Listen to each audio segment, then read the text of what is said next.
Welcome to the Genius Factory. Enjoy the video. In this video, I will explain how to reset your Kia Sorento service light.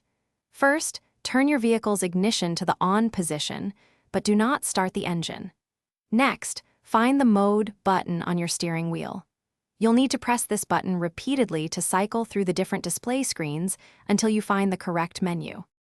Once you've cycled through the display options, look for the User Settings menu.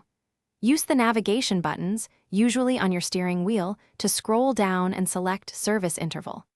Press the OK or Enter button to confirm your choice and move to the next step in the reset process.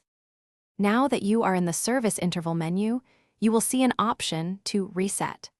Select this to clear the existing service reminder.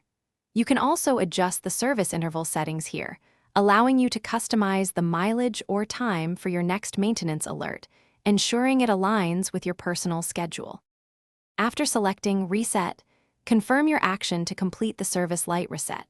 Your Kia Sorento's service reminder is now cleared, and you're all set. Remember, consistent vehicle maintenance is crucial for ensuring your car runs smoothly and reliably for years to come, preventing unexpected issues. For other great deals, and to grab a Little Tree's Black Ice Air Freshener to keep your car smelling fresh, make sure to check out the convenient links we've provided in the description below. Thanks for watching. If you found this helpful, don't forget to like and subscribe.